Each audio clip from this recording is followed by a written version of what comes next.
Hello, सबको नमस्कार। उम्मीद करता हूँ कि आप सब अच्छे होंगे, बिल्कुल मंगल होंगे, अच्छा स्वास्थ्य होगा।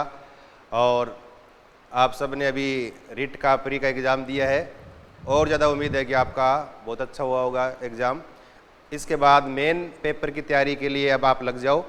और मेन पेपर की तैयारी के लिए हम तैयारी कैसे करें, क्या पढ़ें, क्या चीज़ें अधिक पढ़ें, कौन सी कम पढ़ें, उन सब का हमें क्या करना, उन सब का डिस्कशन करना थोड़ा सा। और थोड़ा सा आपको लास्ट में बताऊंगा मैं किस तरह से हम एक सेमिनार का आयोजन भी कर रहे हैं, जिसके बारे में थोड़ी सी जानकारी लास्ट में बताऊंगा मैं। अब देखो, मेन एग्जाम जो है वो क्या बिल्कुल आरपीएससी पैटर्न पे हो रहा है। पहले जैसे बोर्ड में रिट वाला था तो उसमें कोई नेगेटिव मार्किंग नहीं थी, लेकिन यहाँ आरपीएससी की तरह नेगेटिव मार्किंग भी होगी। तो आप थोड़ा ध्यान दें इस बात पे, क्योंकि फ्री वाले एग्जाम में सब ने जो नहीं आया वो क्वेश्चन भी कर दिया, जो आ रहा वो भी कर दिया, क्यों नेगेटिव मार्किंग थी नहीं। अगर तुक्का सही लग गया तो सही हो गया, नहीं लगा तो कोई बात नहीं। लेकिन यहाँ जो है, यहाँ एक बात आपको ध्यान रखनी है और वो बात बहुत ही इंपॉर्टेंट है। सबसे पहले एक पॉइंट ये, और पहले पॉइंट में क्या याद रखना है आपको, एक बात तो ये आप ध्यान रखें कि एग्जाम के अंदर आपके टोटल 300 नंबरों के क्वेश्चन आएंगे, 300 नंबरों के क्वेश्चन होंगे। और 300 नंबरों के क्वेश्चन के अंदर देखो 150 क्वेश्चन होंगे आपके। परीक्षा 300 अंकों की होगी। परीक्षा जो है ना आपकी वो क्या है, 300 अंकों की होगी। और 300 अंकों में 150 क्वेश्चन आएंगे आपके। परीक्षा कितनी होगी, 300 नंबरों की एग्जाम होगा। और याद रखो पेपर एक ही होगा, क्योंकि इसके अंदर साथ में जीके भी मिला दिया गया है। तो आप ये न सोचें कि जीके का एग्जाम अलग होगा, जीके के क्वेश्चंस आपके सब्जेक्ट के साथ ही आएंगे। टोटल मिला के सब 150 क्वेश्चन आएंगे, सब मिला के जीके सब्जेक्ट सब कुछ मिलाने के बाद कुछ एक इसमें मेथड्स वाला पार्ट भी है, कुछ आरटी वाला पार्ट भी है, वो सब मिला के कुछ जो है ना स्कूलों में चल रही हैं जो गतिविधियां हैं, कुछ स्कूलों में चल रही जो हैं ये बच्चों के लिए अलग अलग से क्या है कुछ योजनाएं हैं, उनके बारे में है, एसजीएमसी है या एसएमसी है, उन सबको मिला के 150% है। 150% मतलब 300 अंकों का पेपर होगा, एक ही एग्जाम होगा। ध्यान रखना क्या होगा, परीक्षा के लिए एक ही प्रश्न पत्र होगा और उसका टाइम कितना होगा, 2.5 घंटे का। ये बहुत मोस्ट इंपॉर्टेंट है। अब की बार इस पे बहुत ध्यान देना है। कई बार क्योंकि प्री के अंदर हमें आदत पड़ी हुई है, आराम से करते हैं, टाइम बच जाता है, लेकिन मेन वाले के अंदर पेपर भी थोड़ा स्टैंडर्ड का आएगा, क्योंकि कर्मचारी चयन बोर्ड जो एग्जाम करवाता है वो थोड़ा सा पेपर टिपिकल भी आता है, थोड़ा सा स्टैंडर्ड मेंटेन करके आता है। इसलिए क्वेश्चन करोगे थोड़ा टाइम भी लगेगा, इसलिए 2.5 घंटे का पेपर है। तो ये चीज़ इंपॉर्टेंट है, इस समय को साथ में आप लेके चलना है, आपको याद रखना है घड़ी के साथ। 2.5 घंटे का एग्जाम है ये। प्रश्न पत्र में कुल कितने हैं, 150 अंक होंगे, ये 150 प्रश्न होंगे। और सारे क्वेश्चन क्या है, ऑब्जेक्टिव टाइप होंगे। कितने हैं, 150 क्वेश्चन 300 नंबर के होंगे। और ये बहुत ही इंपॉर्टेंट चीज है, उत्तरों के मूल्यांकन में नकारात्मक यानी नेगेटिव मार्किंग भी की जाएगी। याद रखना, अगर आपने 4 क्वेश्चन किए, एक प्रश्न ही सही हुआ तो आपके न तो किया हुआ रहा न किया हुआ रहा। मतलब 3 क्वेश्चन अगर सही है, एक क्वेश्चन जैसे मान लो 3 क्वेश्चन गलत है, एक क्वेश्चन सही है, तो सब बराबर हो जाएंगे। कहने का मतलब 3 क्वेश्चन गलत होने पर एक पर्सन के नंबर काट लिए जाएंगे। यानी अगर 2 नंबर का क्वेश्चन है तो उसका 1/3 भाग एक पर्सन गलत होने पर काटा जाएगा, यानी 1/3 भाग उत्तर गलत होंगे तो 1/3 भाग अंक काटा जाएगा। इसलिए थोड़ी नेगेटिव मार्किंग पे गौर करना है। जो क्वेश्चन आपको सही तरीके से आए वही क्वेश्चन करने हैं, इसके अलावा तुक्के मारने वाला प्रोसीजर अब यहाँ आपको लागू नहीं करना है। और पाठ्यक्रम का विस्तार जो है ना, विवरण और विस्तार, ये कहता है कि बोर्ड जो कर्मचारी बोर्ड है वो कहता है कि हो सकता है क्वेश्चन पाठ्यक्रम चेंज भी कर दे, हो सकता है नहीं भी चेंज करें। अब दे दिया गया है पाठ्यक्रम, हम तो उसी के हिसाब से अब आगे तैयारी जारी रखेंगे। अब देखो इसके अंदर है क्या, पाठ्यक्रम में आपके साइंस वाले पार्ट जो है ना, हम साइंस वाले पार्ट की चर्चा कर रहे हैं, विज्ञान वाले पार्ट की। और विज्ञान वाले पार्ट में आपके 3 पार्ट हैं। और 3 पार्ट में देखो, एक तो केमिस्ट्री का पार्ट है, बहुत ईजी सा पार्ट है केमिस्ट्री का, एक थोड़ा सा बायोलॉजी वाला पार्ट है, और एक आपके फिजिक्स वाला पार्ट है। 3 पार्टों के मिला के आपके 60 क्वेश्चन आएंगे। कितने आएंगे, 3 पार्ट के मिलाकर आपके 60 क्वेश्चन आएंगे इसमें एग्जाम के अंदर। और देखो इन क्वेश्चनों में अब देखो ये 60 नंबर के अंक, सॉरी 60 नंबर के क्वेश्चन आएंगे जिसमें 30 क्वेश्चन आएंगे। अब देखो 60 नंबर के तो आएंगे इसके साइंस के, 60 नंबर के किसके आएंगे मैथ क्वेश्चन। 120 नंबर का सब्जेक्ट का होगा आपका साइंस वाला, मैथ 60 नंबर का, 60 नंबर का है आपके ये साइंस वाला पार्ट है 120। बाकी जो बच गया ना 300 में से 180, उसमें आपके जीके वाला पार्ट भी हो जाएगा साथ में। इसके अलावा अदर कुछ चीज़ें और भी है मिली हुई, वो साथ में मिला के साइकोलॉजी कुछ पास साइकोलॉजी का भी है, वो सब मिला के 180 नंबर का है। 120 नंबर का आपके सब्जेक्ट वाला पार्ट है, और 120 में है ना 60 अंक का आपके साइंस वाला पार्ट है। और साइंस वाले में 3 पार्ट आपके, केमिस्ट्री वाला पार्ट, फिजिक्स वाला पार्ट और बायोलॉजी वाला पार्ट। अब जो केमिस्ट्री के अंदर क्या है, एक तो परमाणु सबसे आधारभूत टॉपिक है ये, एग्जाम में जनरल कोई भी एग्जाम उसमें कोई ना कोई क्वेश्चन आ जाता है। परमाणु है, अणु क्या होता है, तत्व क्या होता है, यौगिक क्या होते हैं। 4 पॉइंट तो है ये, एक मिश्रण 5, ये 5 तो आपको ढंग से करने ही है। इन 5 में से 1-2 क्वेश्चन एग्जाम में 2 क्वेश्चन तो पक्के आते हैं। परमाणु के बारे में पूछ ले कुछ, थोड़ा सा ज़्यादा लेवल में पढ़ेंगे अब के बारे हम परमाणु के बारे में, परमाणु से अणु बने कैसे बने, अणु के बारे में पढ़ेंगे। तत्व है, पीछे प्री वाले एग्जाम के अंदर एलिमेंट के अंदर भी आप क्वेश्चन आया, तत्व के अंदर आया था कि पोटेशियम या पोटेशियम का प्रतीक क्या होता है, संकेत वगैरह है, लैटिन नाम वगैरह उनके आते हैं अलग से, तो वो थोड़े से अलग से एलिमेंट के बारे में पढ़ेंगे, तत्व के बारे में। फिर मिश्रण क्या होता है, समांगी और विसमांगी मिश्रण के कई बार एग्जाम में क्या एग्जाम्पल पूछते हैं, समांगी मिश्रण का उदाहरण कौन सा है, विसमांगी मिश्रण का उदाहरण कौन सा है, तो एग्जाम्पल पूछते हैं। वो थोड़े से एग्जाम्पल हमें इसमें थोड़े से ध्यान देनी है। तो परमाणु वाला अणु और यौगिक है, परमाणु की संरचना है, तत्व है और मिश्रण है, एक तो ये। इसके अलावा एक पार्ट ये मोल संकल्पना, मोल अवधारणा, मोल कंसेप्ट। और मोल कंसेप्ट बहुत ईजी सा है, सिर्फ आपको 3 ही पॉइंट याद रखने हैं। मोल निकालने का फॉर्मूला, मोल से अणु या परमाणु निकालना, अणु या परमाणु से मोल निकालना, बस 3 ही बातें हैं और बहुत ईजी सा है। इस तरह से करवाएंगे आपको एग्जाम में, एक क्वेश्चन भी आपका गलत नहीं होगा। मोल वाला बहुत ईजी सा है, मोल में से क्वेश्चन पूछ लेते कई बार एग्जाम में, कई बार एक बार पूछा भी गया है कि 4.4 ग्राम CO2 में मोल की संख्या बताइए। तो मोल का अगर आपको फॉर्मूला ध्यान है ना, तो फॉर्मूले में मान रखो, आराम से उत्तर निकाल लो, कोई दिक्कत नहीं है। बहुत ईजी टॉपिक है मोल संकल्पना यानी मोल कंसेप्ट वाला। एक केमिकल रासायनिक सूत्र है ये, केमिकल फॉर्मूलाज। और रासायनिक सूत्र में जनरल जो हमारे काम में आता है ना, जो जनरल डेली लाइफ में काम में आने वाले केमिकल्स हैं, उनके अधिकतर कई बार फॉर्मूले पूछ लेते हैं। खाने का नमक है, धोने का सोडा है, खाने का सोडा है, जिप्सम है, ब्लीचिंग पाउडर, ऐसे कुछ उनके कई बार यूज पूछ लेते हैं। तो ज़्यादा नहीं, आपको 50-60 एक कंपाउंड है यौगिक हैं, उनके आपको सूत्र भी आने चाहिए, उनके फॉर्मूले और उनके बारे में जनरल आपको थोड़ा आइडिया होना चाहिए। तो थोड़ा सा ज़्यादा नहीं, 40-50 कंपाउंड है, उनके हम नाम भी लिखेंगे, सूत्र लिखेंगे, उनके कुछ बीच में उसके यूज भी आते हैं, वो थोड़े यूज भी करने हैं। तो केमिकल फॉर्मूला है एक, थोड़ा सा कई बार इसमें से एक क्वेश्चन पूछ लेते हैं। इसके अलावा भौतिक व रासायनिक परिवर्तन, फिजिकल एंड केमिकल चेंजेस, दोनों में डिफरेंस करना आपको याद करो, तो इसको डिफरेंस करके करो, दोनों की तुलना करके।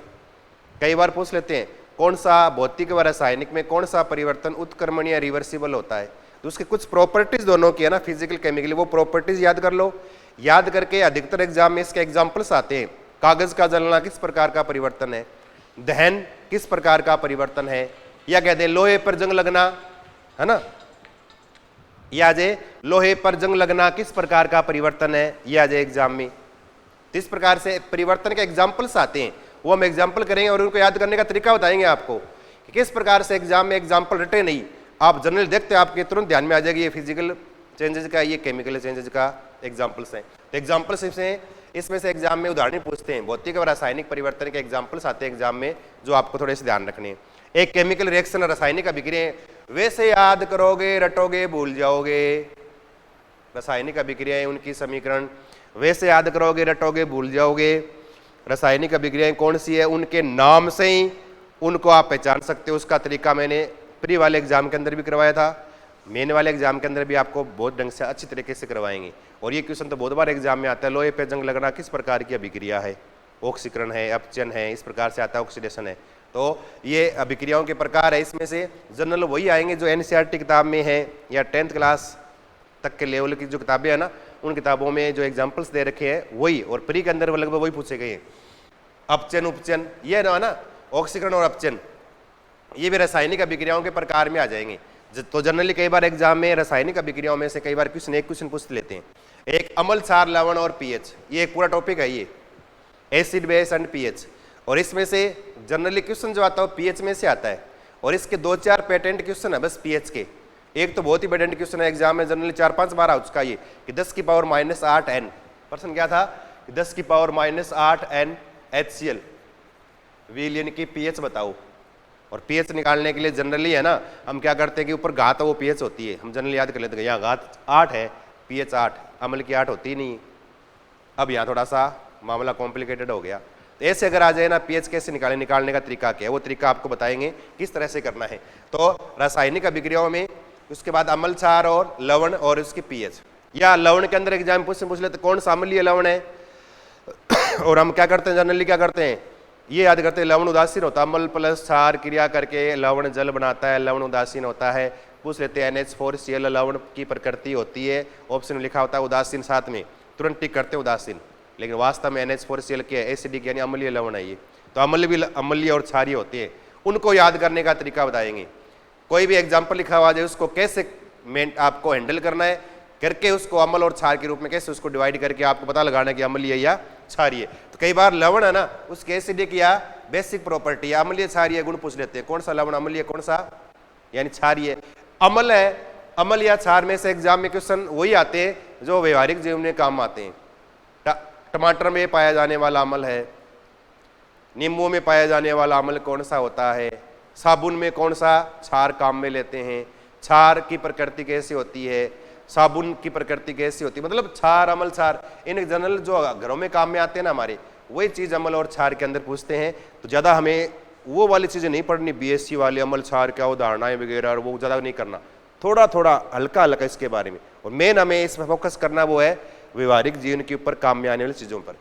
उसके बाद कार्बन और उसके यौगिक, कार्बन एंड इट्स कंपाउंड, और इसके अंदर हमें कार्बन है क्या, फिर कार्बन के कंपाउंड में कार्बन के पढ़ने हमें oxide, carbon monoxide, carbon dioxide, carbon सब ऑक्साइड, कार्बन ऑक्साइड प्री के अंदर हमने पढ़े हैं। इसके अलावा कार्बन के अपरूप पढ़ने हैं, ग्रेफाइट, हीरा और फुलरिन, इन तीनों के बारे में।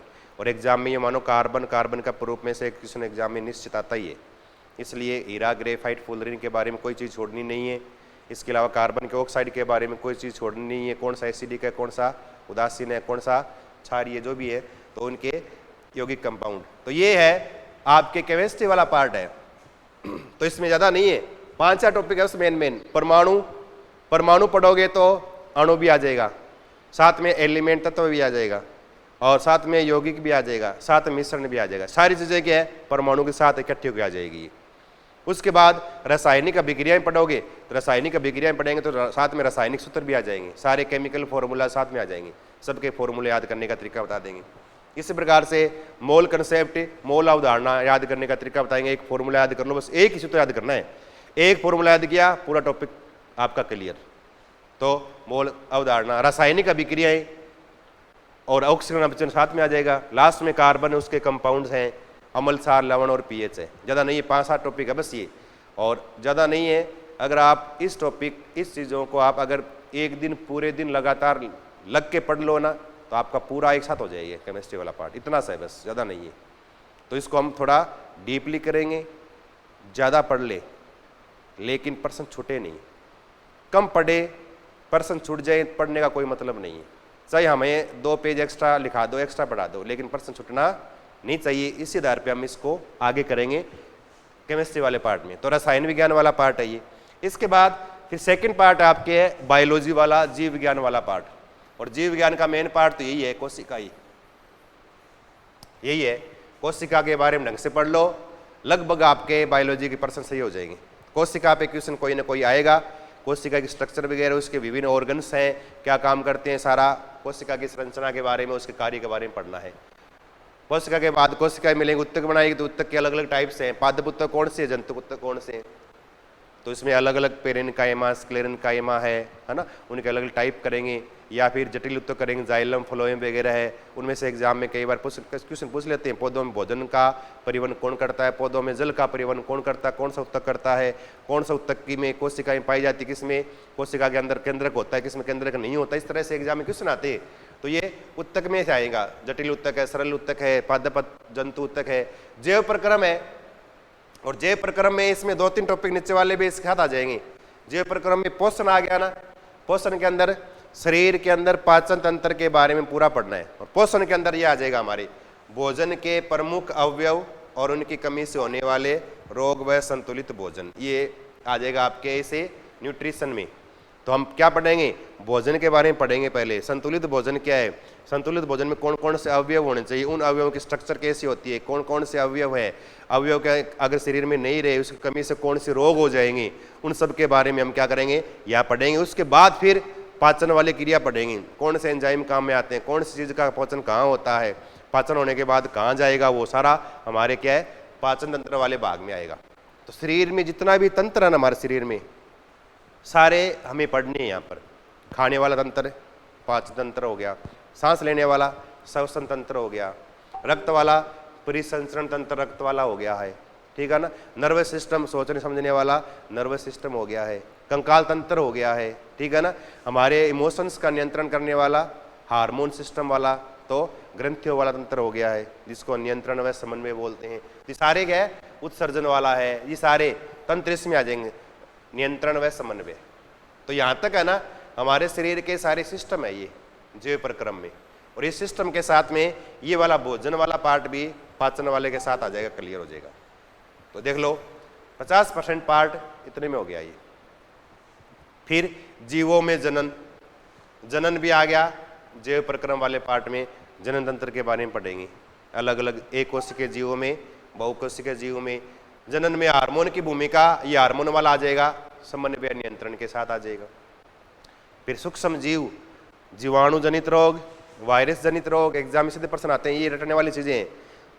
वायरस से होने वाले रोग कौन से हैं, जीवाणु से होने वाले रोग कौन से हैं, फफूंद यानी कवक से होने वाले रोग कौन से हैं, तो सारे है ना, या फिर कृमि से होने वाले रोग कौन से हैं, तो उन रोगों के नाम और किसके द्वारा होते हैं वो तो आपको एक पेज आपको याद करना पड़ेगा।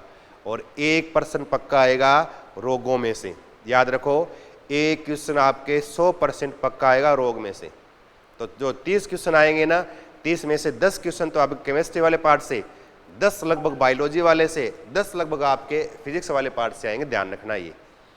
इसलिए बायो वाले 10 क्वेश्चन जो है ना, ये मान लो कि लगभग 1% तो कोशिका वाले पार्ट से, 1% मान लो ये आपके उत्तक वाले पार्ट से, लगभग 2 क्वेश्चन ये तंत्रों में से, 1 क्वेश्चन ये हार्मोन वाली भूमिका वाले इसमें से आ सकता है, 1 क्वेश्चन आपके संक्रमक विभिन्न प्रकार के रोग उनके याद करना है, एक जैव रासायनिक चक्कर है, नाइट्रोजन साइकिल, कार्बन चक्कर है, फास्फोरस चक्कर है, उनके बारे में। या फिर कई बार पूछते हैं ना कि नाइट्रोजन का स्त्रीकरण वगैरह, उस सारे इसमें आ जाएगा क्वेश्चन इसमें से। और भोजन वाला साथ आ जाएगा, तो इसमें से 1 क्वेश्चन आता है एग्जाम में ही। तो लगभग है ना 4 2 6 2 8, 1 2 क्वेश्चन और इसमें प्रक्रम वाले से 2 की जगह 3 हो जाए, इस तरह से। तो एग्जाम में बायो वाला पार्ट जो है ना, जनरली वही है जो कभी आपने पढ़ा है 10th क्लास तक, ज़्यादा हाउ ले वाली चीज़ नहीं है, बहुत ही आराम से लाइटली लेके चलो, हर चीज़ को आराम से उस चीज़ को डीपली मन से पढ़ो। एक क्वेश्चन भी बायोलॉजी में आपका गलत है नहीं होगा। तो बायो वाला पार्ट जो है ना 10 क्वेश्चन आएंगे, और 10 क्वेश्चन बहुत ईजी आएंगे, इतनी मतलब टेंशन वाली कोई बात नहीं है, क्योंकि टॉपिक बहुत ईजी है और टॉपिक को आप आराम से पढ़ सकते हो। आपके से संबंधित टॉपिक, शरीर से रिलेटेड है सारी चीज़ें, हमारे शरीर में जो हो रहा है ना वही सारा चीज़ें, और उसको हम अपने शरीर पर रख के सारा सोच सकते हैं और अपने हिसाब से इस चीज़ को हम कर सकते हैं। इसके बाद अगला जो है ना वो फिजिक्स का है। इसमें से एग्जाम में 10 क्वेश्चन आएंगे, फिजिक्स वाले पार्ट में से 10 क्वेश्चन। 10 क्वेश्चन में सबसे मेन टॉपिक तो ये बल और गति वाला, बल गति और गति के 3 नियम, ये थोड़ा सा आपको देखना है, बल गति और गति के नियम। और बल जहाँ पढ़ेंगे ना वहाँ पर आपके फिर गुरुत्वाकर्षण भी साथ आ जाएगा, गुरुत्वाकर्षण बल, चुंबकीय बल, है ना, ये सारे गुरुत्वाकर्षण बल, चुंबकीय बल के साथ पढ़ लेंगे। तो बल वाले टॉपिक से ये मानो एग्जाम में आपके 2 क्वेश्चन कवर होंगे बल वाले टॉपिक से। फिर एक विद्युत धारा, परिपथ बनाना, प्रतिरोधों का संयोजन, श्रेणी क्रम, समांतर क्रम संयोजन, ओम का नियम क्या है, इसको सिद्ध करने का तरीका कैसे है, ओम के नियम पे एग्जाम में न्यूमेरिकली पूछ लेते कई बार।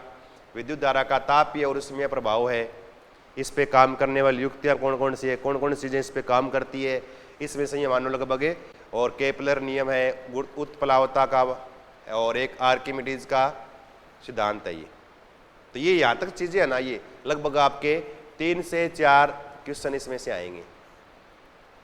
इसमें से विद्युत धारा, परिपथ, ओम का नियम, प्रतिरोध, विद्युत धारा, किताबीय रासायनिक और चुंबकीय प्रभाव, ठीक है ना। तो यहाँ तक आपके लगभग 3 क्वेश्चन एग्जाम में से विद्युत धारा वाले टॉपिक में से पूछे जाएंगे और बहुत ईजी है, ज़्यादा दिक्कत नहीं है।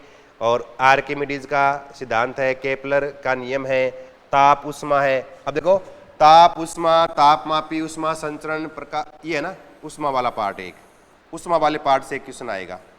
तो उष्मा है क्या? ताप, तापमापी उष्मा, ताप को मापने की इकाइयाँ हैं, केल्विन वाला, फ़ारेनहाइट वाला, डिग्री सेंटीग्रेड, उनको चेंज करना आपस में दूसरे के अंदर। वो उष्मा संचरण की कौन कौन सी विधियाँ, विकिरण वाली, चालन विधि है, समन विधि है, वो इसमें एग्जाम में क्वेश्चन आते। पिछले एग्जाम में प्री के अंदर क्वेश्चन भी आया था ये समन विधि वाला। किस में, किस उदाहरण में किस विधि से उष्मा का संचरण होता है, समन होता है, वो थोड़ा सा हमें देखना है। और फिर परावर्तन, अपवर्तन, है ना, ये चीज़ें। लेंस के बारे में, नेत्र में लेंस, दृष्टि दोष, ये लेंस वाला पार्ट आ गया। तो यहाँ अपवर्तन के एग्जाम्पल से याद करने हैं। परावर्तन पे फिर नियम वगैरह पढ़ेंगे, अपवर्तन के नियम पढ़ेंगे। फिर हम समतल दर्पण से प्रतिबिंब बनते हैं, वो कितने बनते हैं, वो उत्तल दर्पण, उत्तल लेंस, अनावतल दर्पण, अवतल लेंस, इनसे बनने वाले प्रतिबिंब वगैरह है, कहाँ काम में आते हैं, वो सारा हमें इसमें पढ़ना है। और फिर लास्ट में एक नेत्र और नेत्र दृष्टि दोष, नेत्र में कौन सा लेंस, उत्तल लेंस काम में आता है, दृष्टि दोष 2-3 प्रकार के, दूर देखने वाला, नज़दीक देखने वाला, कौन से में कौन सा लेंस काम में लेंगे, किस दोष में, वो सारा एग्जाम में पूछते हैं, वो इसमें दोष वाले में आएगा। तो ये मानो लगभग 2 क्वेश्चन है इसमें से आएगा, लेंस वाले पार्ट में से, परावर्तन अपवर्तन वाले इसमें से 2 क्वेश्चन इसमें से आते हैं। और एक लगभग 1-2 क्वेश्चन जो आएंगे ना, वो आएंगे आपके सौर मंडल में से, चंद्रमा के बारे में, सौर मंडल, सूर्य है, ग्रह है, धूमकेतु है, कोई भी पूछ ले। पिछले एग्जाम में ग्रह पे क्वेश्चन भी आया था एक प्री वाले के अंदर। तो तारामंडल पूछ लें, कौन सा यानी सौरमंडल का भाग, नहीं प्रश्न आया था शायद पीछे प्री के अंदर ऐसे। तो एग्जाम में इन ग्रह, धूमकेतु, उपग्रह, ग्रहों के बारे में पूरी जानकारी, कौन सा ग्रह है, किस प्रकार, कैसे ग्रह, इस ग्रह को क्या बोलते हैं, कहाँ है, उनका क्रम कैसे है, सूर्य से दूरी का, पास से दूरी का, बड़ा छोटा, ये सारा ना सौरमंडल के अंदर हम पढ़ेंगे अलग से। और एक क्वेश्चन इसमें से एग्जाम में जनरली पूछ लेते हैं सौरमंडल में से, ये थोड़ा सा आपको ध्यान रखना है सौरमंडल वाला। तो याद रखो, बल, गति, गति के नियम, लगभग 2 नंबर आपके क्वेश्चन पूछेंगे, 2 क्वेश्चन पूछेंगे इसमें से। विद्युत धारा से संबंधित क्वेश्चन होंगे ना, विद्युत धारा, ओम का नियम है, विद्युत धारा में परिपथ का संयोजन हो गया, है ना, विद्युत धारा का तापीय प्रभाव है, उष्मीय प्रभाव हो गया विद्युत धारा का, है ना, विद्युत जनित्र वगैरह, साथ में विद्युत मोटर वगैरह सब आ जाएगा इसमें। तो इसमें से 2-3 से 4 क्वेश्चन एग्जाम में पूछेंगे। फिर बल वाले में चुंबकीय और गुरुत्वाकर्षण बल वाले में आ जाएगा ये। फिर केपलर, उत्प्लावता, आर्किमिडीज का सिद्धांत, इसमें से एक क्वेश्चन एग्जाम में पूछ सकते हैं। फिर उष्मा है, ये तो याद करना है, उष्मा, ताप, तापमापी, मापने की इकाइयाँ वगैरह, उष्मा संचरण की विधियाँ है, इसमें से एक क्वेश्चन एग्जाम में पूछा जाएगा। फिर एक परावर्तन अपवर्तन, परावर्तन के नियम, अपवर्तन के नियम, गोलीय दर्पण है, समतल दर्पण है, अवतल दर्पण है, ठीक है ना, उत्तल लेंस है या गोलीय लेंस है, प्रकाश का अपवर्तन है, मानव नेत्र, ये सारे इनमें से एग्जाम में नहीं मानो 1-2 क्वेश्चन एग्जाम में पूछे जाएंगे इसमें से। ये थोड़ा हमें ढंग से पढ़ना है। और सौरमंडल वाला आप प्री के अंदर पढ़े हो, प्री वाला आपका वही पार्ट है सेम, और इसमें से एक क्वेश्चन आएगा, दोबारा आपका रिवीजन हो जाएगा, कोई दिक्कत नहीं है। ये चीज़ें आपने पढ़ी है, पीछे ये पढ़ा हुआ है, गति वाले कुछ पढ़े हुए, ये भी एक चीज़ें आपके पीछे वाले एग्जाम में, प्री वाले ताप वाला टॉपिक प्री वाले एग्जाम के अंदर था, है ना, अपवर्तन वगैरह ये आपके प्री वाले एग्जाम के अंदर था। तो सारी चीज़ें पढ़ी हुई है आपकी, दोबारा आपके एक बार और दोबारा रिवीजन करना है। अब की बार पढ़ाएंगे तो आपको थोड़ा सा डिटेल से पढ़ाएंगे, क्योंकि वो प्री वाला एग्जाम था तो 60% लाने थे आपको, ज़्यादा उसमें कुछ करना नहीं। लेकिन अब यहाँ में 100% लाने हैं। तो 100% लाने के लिए क्या करना, हमें यहाँ पर इस चीज़ों को बहुत गहन इसका अध्ययन करना है, कोई चीज़ छूट ना जाए बस। तो याद रखो, फिजिक्स, बायोलॉजी और केमिस्ट्री वाला पार्ट जो है ना, उसमें से एग्जाम में आपके क्वेश्चन आते जाएंगे। ये थोड़े से 10-10 क्वेश्चन है, ध्यान रखना। केमिस्ट्री में 10 क्वेश्चन, परमाणु, अणु, मोल संकल्पना, रासायनिक सूत्र, इनमें से 3-4 क्वेश्चन। परमाणु में से परमाणु वाला भाग जो, इसमें 2 से 3 क्वेश्चन आएंगे परमाणु वाले भाग से। परमाणु, अणु, यौगिक, तत्व, मिश्रण, इनमें से 2 से 3 क्वेश्चन आते हैं। भौतिक रासायनिक परिवर्तन में कई बार 1 क्वेश्चन पूछते हैं। मोल अवधारणा में से 1 क्वेश्चन आता है। रासायनिक सूत्र है या रासायनिक अभिक्रियाएं हैं, समीकरण है, अपचयन उपचयन, इनमें से 2 क्वेश्चन आते हैं एग्जाम में। अम्ल क्षार में से लगभग 2 क्वेश्चन आते हैं। कार्बन उसके यौगिक, इसमें से 2 क्वेश्चन आते हैं। कहने का मतलब लगभग है ना 10 क्वेश्चन है ये अलग अलग पार्ट में डिवाइड है, लेकिन कोई पार्ट कमज़ोर नहीं है, सभी पार्ट इक्वल है। किसी पार्ट से क्वेश्चन कम ज़्यादा हो सकते हैं, ये ज़रूरी नहीं कि बताए कि इसमें से एक क्वेश्चन आए तो इसमें एक ही आए, हो सकता है 2 आ जाए। तो हमें हर चीज़ को ढंग से अच्छी तरीके से याद करना है। ज़्यादा सिलेबस नहीं है, छोटा सा पार्ट है, केमिस्ट्री का छोटा सा, फिजिक्स का छोटा सा, बायोलॉजी का 30 क्वेश्चन है, कम नहीं है ये 60 नंबर के। ऐसे छोटा सा एक से पार्ट है मैथ का है, जिसमें 30 क्वेश्चन है 60 नंबर का। जीके वाला पार्ट सबका कॉमन है, तो जीके वाला पार्ट है, या कुछ मेथड्स वाला पार्ट है, कुछ साइकोलॉजी वाला पार्ट्स है, कुछ आरटी वाला पार्ट्स है, वो भी आपको अलग से बढ़िया तरीके से करवाएंगे। तो ये तो थोड़ा सा अपना सिलेबस जो आ गया ना, उस सिलेबस के बारे में थोड़ा सा हमने डिस्कस किया। ये फिर आपकी जानकारी के लिए बता दूं कि अपने आधार क्लासेज जो हैं, आधार क्लासेज जो अपनी इस कोचिंग के अंदर सोमवार से नया बैच स्टार्ट करेंगे रिट मेन का, जिसमें सभी विषय विशेषज्ञ जितने भी टीचर हैं उनके द्वारा आपको अध्यापन करवाया जाएगा। और साथ में इसी के ऊपर मंगलवार को सुबह 10 बजे सेमिनार का आयोजन भी है, जिस सेमिनार के अंदर आपको कुछ विषय विशेषज्ञ भी है और कुछ परीक्षा विशेषज्ञ, एग्जाम एक्सपर्ट कुछ टीचर हैं, उनके द्वारा आपका मार्गदर्शन करवाया जाएगा, जिसमें घनश्याम जी सर है अपने हिंदी वाले हैं, ईसा जी सर हैं, है ना, अनीस जी सर है, ये सारे, बेड़ा जी है, संदीप जी है, ये सभी मिलेंगे आपसे रूबरू होंगे, आपसे बात भी करेंगे और आपको एग्ज़ाम पैटर्न के बारे में कुछ और जानकारी भी देंगे और कुछ आपको मोटिवेट भी करेंगे और कुछ चीज़ें आपको ऐसी बताएंगे जिसमें आपको एग्ज़ाम में तैयारी करने में आपको सहायता मिलेगी। तो आप 17 तारीख को मंगलवार को सुबह 10 बजे आधार क्लासेज झुंझुनू में सभी आएँ और सेमिनार में भाग ले। यहाँ आपको हर चीज़, और ये मानो कि आपके एग्ज़ाम के लिए एक मार्कशीट, एक बहुत अच्छा मार्गदर्शक के रूप में आपके लिए आधार क्लासेज हमेशा तैयार है और आपके लिए हमेशा बनी रहेगी। और आपके लिए मानो कि सबसे बढ़िया तैयारी मेन एग्ज़ाम की आपको यही मिलेगी और कहीं नहीं मिलेगी। आप एक बार 2-4 दिन पढ़ के देखो आराम से। और इसके अलावा मंडे से 16 तारीख से अपना मेन का बैच स्टार्ट है, तो सभी जितने भी आपके पास साथ वाले बच्चे हैं उन सबको आप मैसेज दे दें, कोई बच्चा चूक ना जाए। और सभी एक्सपर्ट फैकल्टी के द्वारा यहाँ आपको तैयारी करवाई जाएगी, टेस्ट वगैरह लेना मंडे हर 7 दिन से वो सारा सिस्टम यहाँ करवाया जाएगा। तो 16 तारीख को आप बैच लेने के लिए आएँ और 17 तारीख को आप सेमिनार में शामिल होने के लिए आए। और बाकी अपना सिलेबस का डिस्कशन है अपन क्लास के अंदर अलग से दोबारा सिस्टम से कर लेंगे। ठीक है, धन्यवाद।